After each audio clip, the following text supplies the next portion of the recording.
ଆମେ 6 ମାସ ହେଲା ଆସି ଏଠି କାମ କଲୁଣୁ। ମୋର ପେମେଣ୍ଟ 3 ମାସ ହେଲା ଅଟକେଇ ରଖିଛି। ଆଉ ଯେତେବେଳେ ପେମେଣ୍ଟ କଥା କଲା ବେଳକୁ ସେ ପୁଲିସର ଭୟ ଦେଖାଉଛି।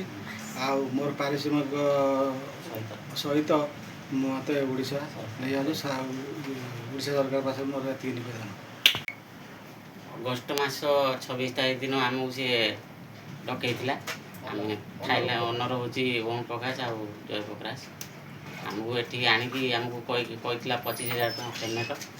ଆଉ ରହିବା ଖାଇବା ସବୁକିଛି ସୁବିଧା ମିଳିବ। ଏଠିକି ଆସିକି ପହଞ୍ଚିଲା ପରେ ଆମକୁ ପେମେଣ୍ଟର ଅବହେଳା ହେଉଛି। ଆଉ ଖାଇବାରେ ବି ଅବହେଳା, ରୁମ୍ର ବହୁତ ଅସୁବିଧା। ଆସିକି 6 ମାସ ହେଇଗଲା ଆଜିକି କହି ରୁମ୍ର ବର୍ଷା ହେଉଛି, ଆମେ ବର୍ଷା ହେଲେ ଶୋଇପାରୁନୁ। ଆଉ ବର୍ଷା ଛାଡ଼ିଲେ ଆସିକି ରୁମ୍ ସଫା କରିକି ଆମେ ଶୋଉଛୁ। ଆଉ ଏଠି ପେମେଣ୍ଟ କଥା ଯେତେବେଳେ କହିବୁ ଯାଇକି ପେମେଣ୍ଟ ଛୁଟି କରିବୁ, ଯାଇକି 3 ମାସର 2.5 ମାସର ଏମିତି ପେମେଣ୍ଟ ଦେଉଛି। ସିଏ ବି ପୁରା ଏକାଥର ଦେଉନି, ବହୁତ ପ୍ରକାର ଅସୁବିଧା ହେଉଛି। ଏଠିକାର ସିଏ ପୁରା ବାସିନ୍ଦା ହେଇଯାଇଛି ଏଠି। ଆମେ କହିବାରୁ ସିଏ ଆମକୁ ପୁରା କହୁଛି ଯାହା ମୁଁ ପେମେଣ୍ଟ ଦେବିନି, ତୁମେ ଯାହା କରିବା କଥା କର।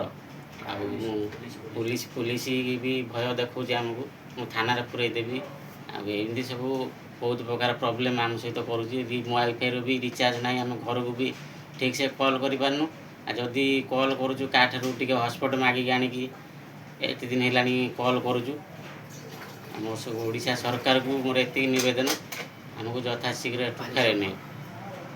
ଓମ୍ ପ୍ରକାଶ ଆଉ ଜୟ ପ୍ରକାଶ 2 ଜଣ ଆମକୁ ଡକେଇଥିଲେ ଯେ ଥାଇଲାଣ୍ଡରେ କାମ କରିବା ପାଇଁ।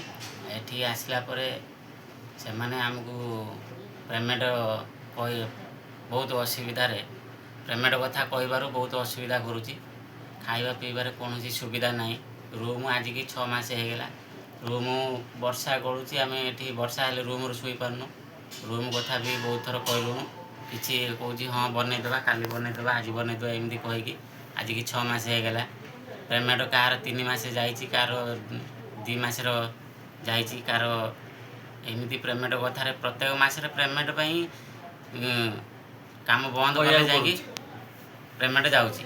ଆଉ କାହାର ଭିଜା ଅଛି ତ ପାସପୋର୍ଟ ପେମେଣ୍ଟ କଥା କହିଲା ବେଳକୁ କହୁଛି ନା ସମସ୍ତଙ୍କର ପଳେଇ ଯାଇଛି। ଲିଷ୍ଟ ଦେଖାଅ, ଲିଷ୍ଟ କଥା କହିଲା ନା ପଇସା ସମସ୍ତଙ୍କର ପଳେଇ ଯାଇଛି ବା, ଲିଷ୍ଟ କ'ଣ ଦେଖେଇମି? ଆମେ ବ୍ୟାଙ୍କ ଷ୍ଟେଟମେଣ୍ଟ କାଢ଼ିକି ଦେଖିଲା ବେଳକୁ କହୁଛି ନା ସିଏ ଚଳିବ ନା, ମୁଁ ତ ପଠେଇ ଦେଇଛି ସମସ୍ତଙ୍କର। ଆଉ ଆମର ପେମେଣ୍ଟ ନ ଯାଇକି ବି ସିଏ କହୁଛି ମୁଁ ଆମ 2 ଜଣଙ୍କ ପାସପୋର୍ଟ ବି ନେଇକି ତା ପାଖରେ ରଖିଛି।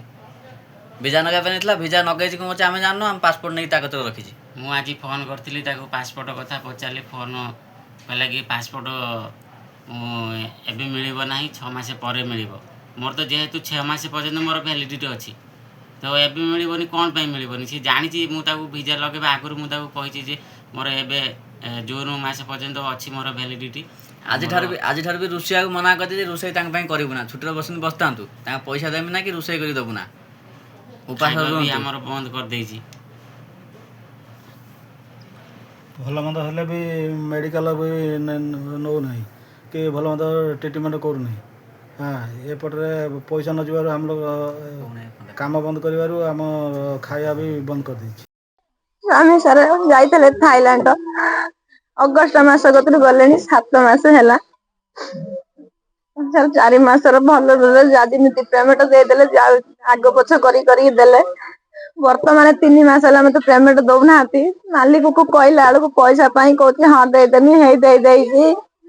ଆମକୁ ପଇସା ଆସିନି ଆମ ପାଖକୁ। ଆମେ ଛୁଆ ପିଲା ନେଇ ଚଳିବା ପାଇଁ ବହୁତ ହଇରାଣ ବି ହଉଛି।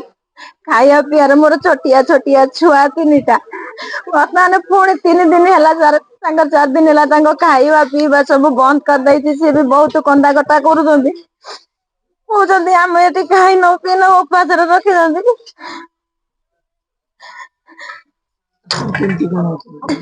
ମୁଁ ସାର୍ ଛୋଟ ଛୁଆ 3ଟାଙ୍କୁ ନେଇକି ମୁଁ ବହୁତ କଷ୍ଟରେ ରହିଛି। ଆଜି ବି ରୋଷେଇବାସ ମୋ ଘରେ କିଛି ହେଇନାହିଁ।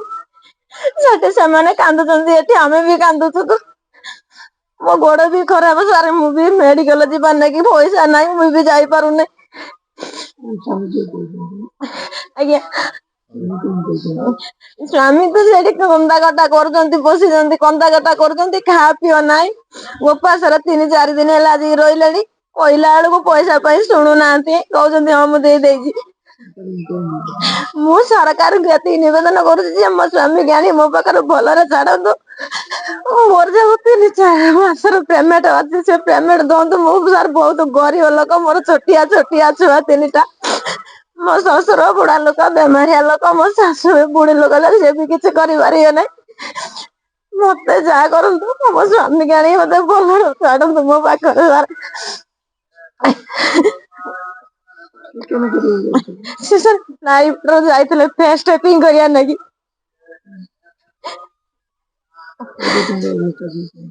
ଏବେ ସାର୍ ତାଙ୍କ ଅବସ୍ଥା ଭଲ ନାହିଁ। ସେ ସାର୍ ଖାଆ ପିଅ କରୁନାହାନ୍ତି 3-4 ଦିନ ହେଲାଣି। କନ୍ଦା କଟା ବହୁତ କରୁଛନ୍ତି।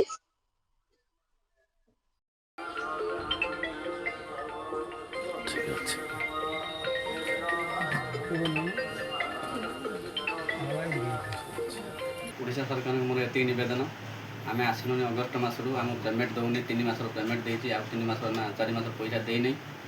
ପଇସା ମାଗିଲା ବେଳକୁ ଆମକୁ ଧମକଉଛି, ପୁଲିସ ଧମକ ଦେଉଛି। ଆମ ପାସପୋର୍ଟ ନେଇ ରଖି ତା କତିର ପଇସା କଥା କହିଲା ବେଳକୁ ଆମେ ଥାନା ଉପରେ ଦେବି। ତାପରେ ଦେଖିଲା ବେଳକୁ ଖାଇବା ପିଇବାରେ ବହୁତ ହଇରାଣ। ଯେକୌଣସି କଥା କହିଲା ଫୋନ୍ କଲା ଫୋନ୍ ଉଠାଉନି, ଖାଲି ଧମକ ଦେଉଛି ନା ମୁଁ ଯାଇ ଥାନା ଉପରେ ଦେବି। ଆମ ପାସପୋର୍ଟ ବି ନେଇ ରଖିଛି ତା କତିର, କୌଣସି କଥା ଶୁଣୁନି। ଘର ଅସୁବିଧା କହିଲା ବେଳକୁ ଶୁଣୁନି।